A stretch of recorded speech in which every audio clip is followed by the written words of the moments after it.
విజయ్ గారి ప్రమాణ స్వీకార కార్యక్రమంలో విజయ్ గారి స్పీచ్ విన్నోళ్ళు ఎవరికైనా కానీ గతంలో జగన్ గారు ఇలాగే మాట్లాడేవాళ్ళు కదా, జగన్ గారి భావజాలం విజయ్ గారి భావజాలం ఒకేలాగా ఉందేంటి అనిపిస్తుంది.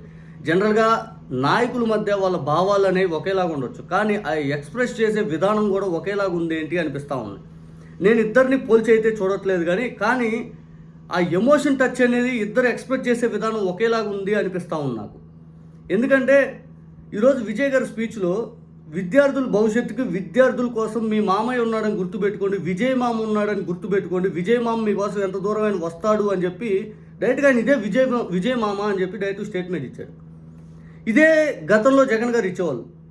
విద్యార్థుల కోసం వాళ్ళ భవిష్యత్తు కోసం మీ మామ ఎంత దూరమైన వస్తాడు, జగన్ మామ ఉన్నాడని గుర్తుపెట్టుకోండి 5 అని చెప్పి ప్రతి ఒక్కరికి ధైర్యంగా ఉండేవాడు, ధైర్యంగా నూరు పోసేవాడు జగన్ గారు.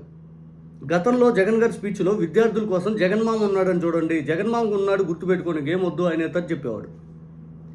తర్వాత ఈరోజు విజయ్ గారు సామాజిక న్యాయం అనేది నేను పాటిస్తాను, గతంలో జగన్ గారు ఎక్కువ చెప్పేది ఇదే. ఆయన ఆ ప్రభుత్వంలో ఆయన గతంలో చేసింది కూడా ఎక్కువ ఇదే. సామాజిక న్యాయం అనేది పూర్తి స్థాయిలో అట్టడుగు వర్గాల్ని పై స్థాయిలోకి తీసుకొచ్చే ప్రయత్నాలు ఆయన విపరీతంగా చేశారు. విజయ్ గారు కూడా నేను అదే చేస్తాను, నేను అలాగే ఉంటాను అని చెప్పి విజయ్ గారు కూడా చెప్పడం జరుగుతూ ఉంది. ఆ తర్వాత విజయ్ గారు ఇంకా క్లియర్ కట్గా ఈరోజు ఒక మాట చెప్పారు, నేను చేయగలిగిందే చెప్పాను, చెప్పిందే చేస్తాను.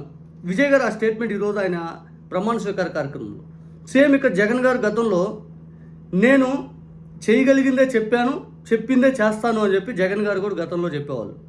ఈ స్టేట్మెంట్లన్నీ మీరు ఒకసారి క్లియర్ కట్ గుర్తు తెచ్చుకుంటే గతంలో జగన్ గారు ఇచ్చేవాళ్ళు. ఎంత ఆయన ఒత్తిడి ఉన్నా ఏం చేసినా కానీ విపరీతమైన హామీలు ఇచ్చి చంద్రబాబు నాయుడు గారి లాగా మనం కూడా మోసం చేద్దామని జగన్ గారిని ప్రేరేపించే మాటలు చెప్పినా కానీ ఆయన తీసుకున్న డెసిషన్ ఎప్పుడు ప్రజలకు మంచి చేయాలి, ప్రజల పక్షాన్ని మనం ఉండాలి, ఇచ్చిన మాట కట్టుబడి ఉండాలి. సేమ్ విజయ్ గారు కూడా అదే విధానంలో ముందుకెళ్తున్నట్టు కనపడతా ఉంది. ఎందుకంటే ఇక్కడ కొద్దిమంది నాయకులు అవతల నాయకులు ఇన్ఫ్లుయెన్స్ లాగా మనం అంటే వాళ్ళలాగా మనం ఉండాలి అని ప్రయత్నంతో కొన్ని ముందుకెళ్ళవచ్చు. మనకి ఇక్కడ ఆల్రెడీ వాళ్ళ క్యాబినెట్ మినిస్టర్ అర్జున్ అని చెప్పి ఒక ఆయన గతంలో చెప్పాడు ఒక ఇంటర్వ్యూలో, ప్రజలతోటి డైరెక్ట్ కనెక్టివిటీ పెరగాలంటే గతంలో మహాత్మా గాంధీ గారు లాగో లేకపోతే జగన్ గారు లాగో పాదయాత్ర లాగా ఇట్లా పబ్లిక్లోకి మనం ఎలా ముందుకెళ్ళాలి, వాళ్ళ ఆలోచన విధానం మనం ఎలా వాళ్ళలాగా మనం ఎలా ఇన్ఫ్లుయెన్స్ అవ్వాలి అని చెప్పి విజయ్ గారు ఆలోచించేవాళ్ళు అని చెప్పి స్పెషల్గా జగన్ గారి గురించి కూడా ఆయన వాళ్ళ మంత్రి అయితే కోచ్ చేయడం జరిగింది. ఇక విజయ్ గారు పూర్తి స్థాయిలో ఆయన డ్రెస్సింగ్ స్టైల్ కానీ, ఆయన మాట తీరు కానీ, ఆయన విధానాలు కానీ, ఆయన పబ్లిక్లోకి వెళ్ళే ఆయన అపీరియన్స్ ఏ విధంగా ఉందో పూర్తి స్థాయిలో గతంలో జగన్ గారినే పోల్చి చూడటం చూసాం. ఇక ఆలోచన విధానం, భావ సారూప్యత కూడా సేమ్ జగన్ గారి లాగే ఉంది అంటానికి మళ్ళీ ఈరోజు ఆయన స్పీచ్ ఇంకా చాలా ఉన్నాయి. నేను 2-3 హైలైట్ కోట్లు అనేది తీసుకున్నా. మీరు కావాలంటే నేను చెప్పింది మీకు క్లారిటీ కావాలంటే విజయ్ గారి స్పీచ్లన్నీ చూడండి ఒకసారి. ఈరోజు ఆ స్పీచ్ మొత్తం చూడండి.